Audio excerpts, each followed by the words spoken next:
It's a preview time. Why not? Before we get going, I need to talk to you all. If you can help me out, if you're going to watch this video, first of all, smash the like button, smash the subscribe button as usual. But I'm on the search, I'm on the hunt, I'm on the prowl to find me some football fans. Not just any football fans. Football fans of other teams to do these previews with, because that'll make it a bit more fun. And guess what? I found one today.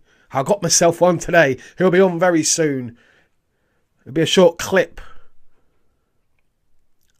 from Adam from the Call of Everton.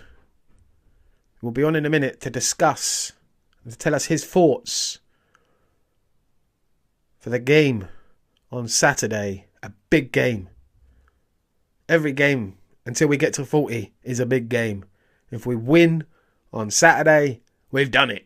3 points, we're there. 40 points, season's over pretty much. Well, Premier League wise.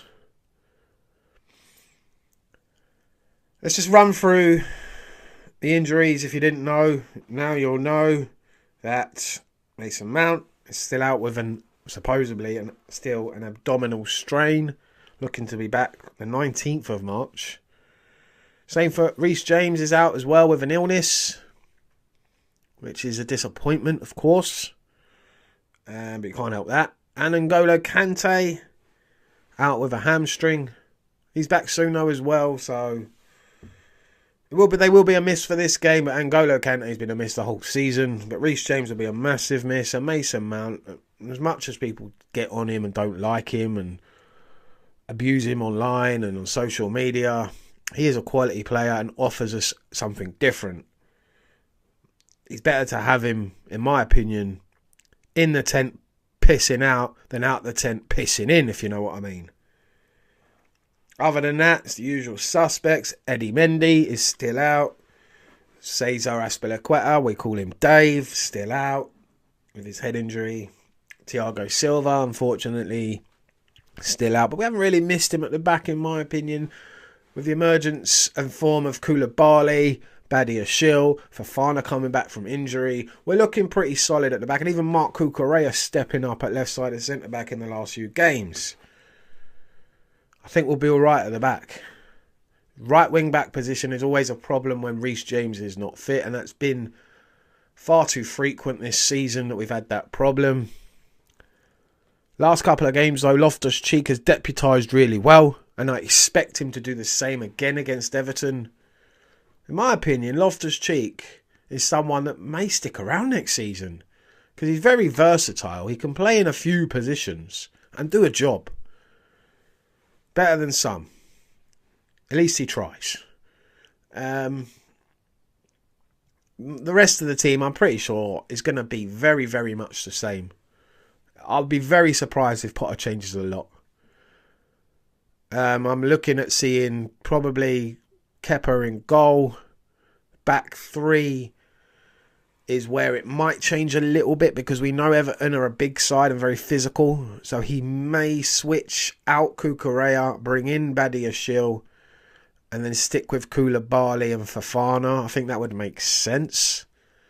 But for me, Cucurella has been brilliant and he doesn't deserve to be dropped. He doesn't, because he's been fantastic at left-sided centre-back. Last couple of games, he was phenomenal. Absolutely phenomenal. And he deserves his place in the team. I'm just worried about the physicality of Everton. Wing-backs, got to be Chilwell. Got to be Chilwell. He has been by far our best player since he's come back from injury. Shows how much we've missed him. And he's got to be in the team. Got to be in the team. Unless he picks up a knock or something like that, then he has to go straight in. One of the first names on the team sheet, in my opinion. On the other side, like I've already said, it's going to have to be Loftus-Cheek. Centre mids, keep it the same. Why not? They're building up a relationship. They've played well in the last few games together. Let's stick, unless any of them, like I said, pick up a knock or something. Let's stick with Enzo and Cover. They're doing well together. And then in front of them, I'd probably stick with the same front three. If it seems like Raheem's back, if he is, he plays. If not, Mudryk plays. And then it's Havertz and Felix. I like the look of Mudryk playing through the centre against Leicester. I thought he did really well there.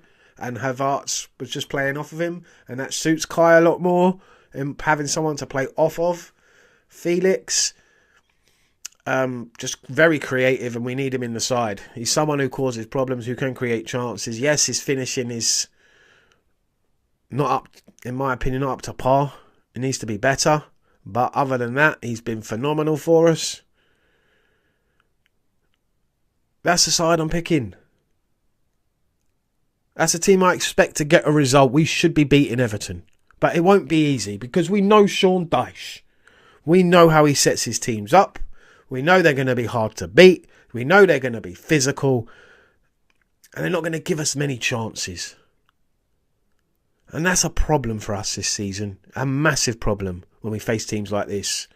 That are hard to break down, hard to get behind, hard to create chances. Very physical. It's not going to be easy. But I do expect us to have enough to be able to beat Everton. So I'm going to say 2-0 Chelsea on the day. And I will be at the game. Looking forward to that. And you will get a few clips of that on the YouTube channel. And little bits extra, whatever I do. And a review hopefully at some point after the game. Anyway, I think it's about time we go over and find out what Adam has got to say. And then that'll be the end. So I'll say it now. Thank you very much for watching. Smash the like button. Smash the subscribe button. This has been Shed End Blues. Up the Chelsea. And let's welcome on from the blue side of Merseyside. The better side of Merseyside. Adam from the Call of Everton.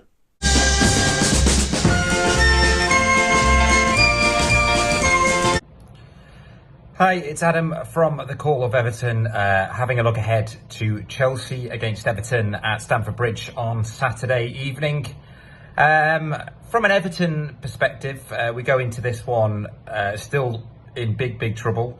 We might be 15th at the time of this being recorded, but it's unbelievably tight down the bottom of the table. I don't know how much time you spent looking down there, but it's incredibly tight, and one win can really take you up.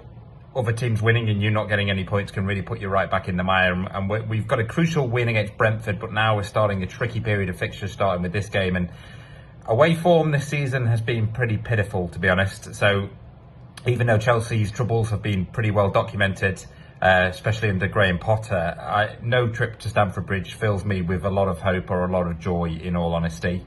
The tactic under Dyche, given the fact that we're struggling to score goals, seems to be solid, to try and, scrape 1-0 wins. Most of our performances since he's come in have been along those lines, but we have had a couple of disappointing away defeats. We lost at Anfield.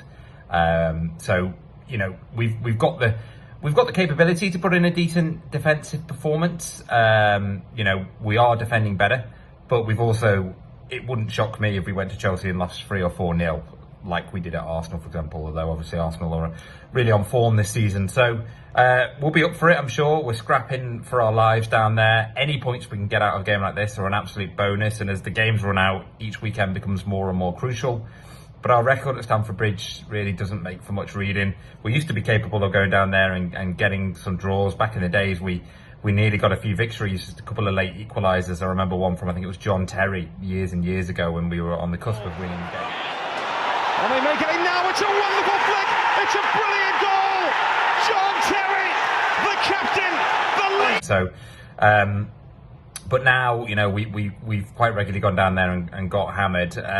Chelsea feels like a little bit of a turning point recently, after things were so bad under Graham Potter. A couple of wins here and there. It feels slightly less pressure on him now. And, you're still going to be a pretty decent home team in the Premier League. So getting anything there will be a great result, but we've got to take heart from the likes of Southampton going there and getting a win. Leeds giving you a good game. So in terms of predictions, Oh, it's a very difficult one to predict. I think we will go with the aim of not conceding because we likely won't score. So I'm going to go for 0-0. Yeah, I'm going to go for 0-0. It's not the first time we've got a 0-0 draw down at Stamford Bridge. And I would probably bite your hand off for that now, in all honesty. So yeah, I'm going to go for 0-0. I would say enjoy the game, but I kind of hope you don't really, Chelsea fans. Yeah, we need the points.